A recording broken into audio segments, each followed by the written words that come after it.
ಎಲ್ಲರಿಗೂ ನಮಸ್ಕಾರ. Job for Kannadiga YouTube ಚಾನಲ್ಗೆ ಸ್ವಾಗತ ಸುಸ್ವಾಗತ.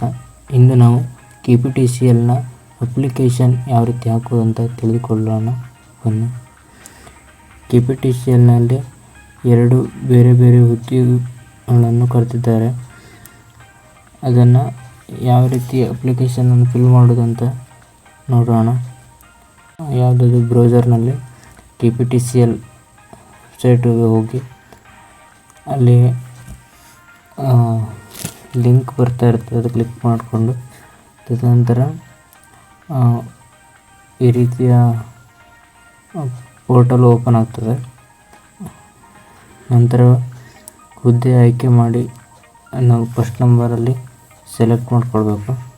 ತದನಂತರ ನೀವು ಕಲ್ಯಾಣ ಕರ್ನಾಟಕ ಮೀಸಲಾತಿ ಕೋರಲು ಇಚ್ಛಿಸುತ್ತಿದ್ದೀರಾ ಅಂತ ಹೇಳಿದರೆ ಕಲ್ಯಾಣ ಕರ್ನಾಟಕ ವಿಭಾಗ ಬರ್ತದಲ್ಲ, ಅದು ಆಗಿದ್ದರೆ ಮಾತ್ರ ಹೌದು ಕ್ಲಿಕ್ ಮಾಡಿ. ಇಲ್ಲದಿದ್ದರೆ ಉಳಿದ ಎಲ್ಲ ಪ್ರದೇಶಗಳಿಗೆ ಇಲ್ಲ ಅಂತ ಕ್ಲಿಕ್ ಮಾಡಬೇಕಾಗ್ತದೆ.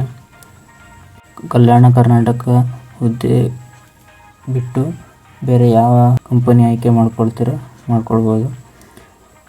ಅರ್ಜಿದಾರರ ಹೆಸರು SLC ಮಾರ್ಕ್ಸ್ ಕಾರ್ಡ್ನಲ್ಲಿ ಯಾವ ರೀತಿ ಇರುತ್ತದೋ ಅದೇ ರೀತಿಯಲ್ಲಿ ಸ್ಪೆಲ್ಲಿಂಗ್ ಮಿಸ್ಟೇಕ್ ಆಗದಂತೆ ಫಿಲಪ್ ಮಾಡಿ. 5ನೇ ನಂಬರ್ನಲ್ಲಿ ತಂದೆಯ ಹೆಸರು ಅಥವಾ ಗಂಡನ ಹೆಸರು SLC ಮಾರ್ಕ್ಸ್ ಕಾರ್ಡ್ನಲ್ಲಿ ಯಾವ ರೀತಿ ಉಂಟು ಅದೇ ರೀತಿ ಫಿಲಪ್ ಮಾಡಿ.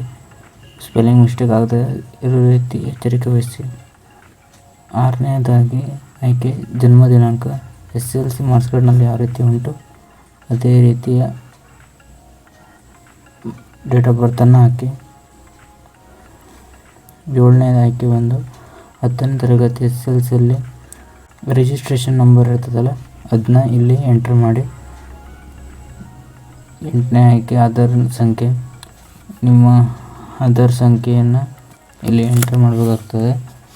9ನೇ ಆಯ್ಕೆ ಬಂದು ಯಾವ ಕಾಸ್ಟ್, ಯಾವ ಕ್ಯಾಟಗರಿಗೆ ಬರ್ತೀರಾ ಅಂತ ಇಲ್ಲಿ ಯಾವ ಕ್ಯಾಟಗರಿ ಅಂತ ಸೆಲೆಕ್ಟ್ ಮಾಡಿ. ಯಾವ ಕಾಸ್ಟ್ ಅಂತ ಫಿಲಪ್ ಮಾಡಿದ ನಂತರ enter the RD number, RD ಸಂಖ್ಯೆಯನ್ನು ಫಿಲಪ್ ಮಾಡಬೇಕಾಗುತ್ತೆ. ನಂತರ ಕ್ಯಾಪ್ಚರನ್ನು ಫಿಲ್ ಮಾಡಿ ಸಬ್ಮಿಟ್ ಕೊಡಿ. ಎಲ್ಲವನ್ನು ಚೆಕ್ ಮಾಡಿಕೊಳ್ಳಿ. ವಾಪಸ್ ಹೋಗಿ ಮತ್ತೆ ಒಂದ್ಸರಿ ಮಿಸ್ಟೇಕ್ ಆದರೆ ಮತ್ತೆ ವಾಪಸ್ ಎಡಿಟಿಂಗ್ ಅವಕಾಶ ಇರೋದಿಲ್ಲ. ನಂತರ ತಾಯಿ ಹೆಸರು, ಇದು ಕೂಡ ಮಾರ್ಕ್ಸ್ ಕಾರ್ಡ್ನಲ್ಲಿ ಯಾವ ರೀತಿ ಹೆಸರುಂಟು ಅದೇ ರೀತಿ ಫಿಲಪ್ ಮಾಡಿ. ನಂತರ ಜೆಂಡರ್ ಮೇಲ್ ಫೀಮೇಲ್ ಅಂತ ಫಿಲಪ್ ಮಾಡಿ. ಮೀಸಲಾತಿ ವರ್ಗ ಯಾವ ಕ್ಯಾಟಗರಿ ಅಂತ ಬರ್ತಾರೋ ಅದನ್ನು ಸೆಲೆಕ್ಟ್ ಮಾಡಿ. ಗ್ರಾಮೀಣ ಅಭ್ಯರ್ಥಿ, ಕನ್ನಡ ಮಾಧ್ಯಮ ಅಭ್ಯರ್ಥಿ ಇದ್ದರೆ ಟಿಕ್ ಹಾಕ್ಬೋದು. ಯೋಜನಾ ನಿರಾಶ್ರಿತ ಆಶ್ರಯ ಅಭ್ಯರ್ಥಿಗಳಂತ ಬರ್ತದೆ, ಅದಾಗಿದೆ ಕ್ಲಿಕ್ ಮಾಡ್ಬೋದು. ಅಂಗವೈಕಲ್ಯ ಅಭ್ಯರ್ಥಿಗಳು ಹೌದಾಗಿ ಕ್ಲಿಕ್ ಮಾಡಿ. ಬೇರೆ ಇಲ್ಲ. ಮಾಜಿ ಸೈನಿಕರಾಗಿರ್ತಾರೆ ಹೌದರವುದು ಇಲ್ಲಂದಿಲ್ಲ. ವಯೋಮಿತಿ ಸಡಿಲಿಕ್ಕೆ ಬೇಕಾ ಹೌದರವುದು ಇಲ್ಲಂದಿಲ್ಲ. ಕಲ್ಯಾಣ ಕರ್ನಾಟಕ ಅಭ್ಯರ್ಥಿ ಮೀಸಲಾತಿ ವಹಿಸುತ್ತೀರಾ ಹೌದರ ಕಲ್ಯಾಣ ಕರ್ನಾಟಕದಲ್ಲಿ ಮಾತ್ರ ಹಾಕಿ ಇಲ್ಲ. ಪ್ರಸ್ತುತವಾಗಿ ಎಸ್ಕಾಂ ಅಥವಾ ಬೇರೆ ಯಾವ್ದಾದ್ರು ಕಂಪ್ನಿಯಲ್ಲಿ ಕೆಲಸ ಮಾಡ್ತಿದ್ರೆ ರಾಜ್ಯದ ವಿದ್ಯುತ್ ಕೇಂದ್ರದಲ್ಲಿ ಕೆಲಸ ಮಾಡ್ತಿದ್ರೆ ಹೌದರವುದಕ್ಕೆ ಇಲ್ಲಂದಿಲ್ಲ. ವಿದ್ಯಾರ್ಹತೆ ಕ್ವಾಲಿಫಿಕೇಷನ್ ಎಷ್ಟಾಗಿದೆ ಅಂತ SLC 10ನೇ ತರಗತಿ ಮೌಲ್ಯಮಾಪನ ಗಳಿಸಿದ ಅಂಕ ಮತ್ತು ಗರಿಷ್ಠ ಅಂಕವನ್ನು ಫಿಲಪ್ ಮಾಡಿ. ಪರ್ಸೆಂಟೇಜ್ ಕೂಡ ಫಿಲಪ್ ಮಾಡಿ. ಆಮೇಲೆ ಕಾಯಂ ವಿಳಾಸ, ನಿಮ್ಮ ಆಧಾರ್ ಕಾರ್ಡಲ್ಲಿ ಇರುವಂಥ ವಿಳಾಸವನ್ನು ಸರಿಯಾಗಿ ಫಿಲಪ್ ಮಾಡಿ. ತಾಲೂಕು, ಜಿಲ್ಲಾ, ರಾಜ್ಯ, ಪಿನ್ ಕೋಡ್, ಮೊಬೈಲ್ ಸಂಖ್ಯೆ, ಇಮೇಲ್ ID ಇದನ್ನು ಸರಿಯಾಗಿ ಹಾಕಿ. ಹತ್ತಿರದ ಪೊಲೀಸ್ ಠಾಣೆ ವಿಳಾಸ, ನಿಮ್ಮ ಯಾವ ಏರಿಯಾದಲ್ಲಿ ಬರ್ತದೆ ಆ ಪೊಲೀಸ್ ಸ್ಟೇಷನ್ ಅಡ್ರೆಸ್ ಕೊಡಿ. ಅರ್ಜಿ ಶುಲ್ಕ ಎಷ್ಟಾಗ್ತಂತ 24 ನಂಬರಲ್ಲಿ ಉಂಟು. ತದನಂತರ ಸೈನ್ ಮತ್ತು ಫೋಟೋವನ್ನು ಅಪ್ಲೋಡ್ ಮಾಡಬೇಕಾಗ್ತದೆ. ನೆಕ್ಸ್ಟ್ ಸ್ಟೆಪ್ಪಲ್ಲಿ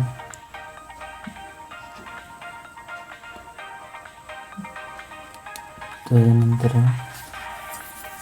ಪೋಸ್ಟ್ ಆಫೀಸ್ ಚಲನನ್ನು ಡೌನ್ಲೋಡ್ ಮಾಡ್ಕೊಳ್ಳೋದು.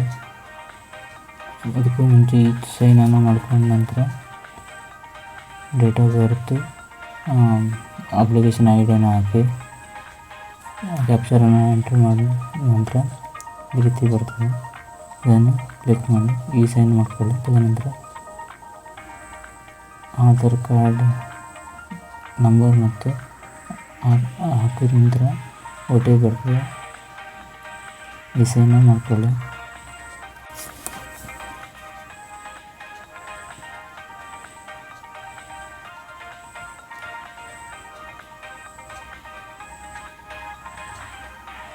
ನಂತರ ಚಲನ್ ಪಡೆಯಿರಿ ಮತ್ತು 2 ದಿನ ಆಗುವಂಥ ಅರ್ಜಿಯನ್ನು ರಚಿಸಿಕೊಳ್ಳಿ. ಚಲನ್ ಪಡೆದ ನಂತರ ಚಲನನ್ನು ಕಟ್ಟಬೇಕಾಗ್ತದೆ. ಪೋಸ್ಟ್ ಆಫೀಸ್ಗೆ ಹೋಗಿ ತದನಂತರ ಅರ್ಜಿಯನ್ನು ಮುದ್ರಿಸಬೇಕಾಗ್ತದೆ. 2 ದಿವಸ ನಂತರ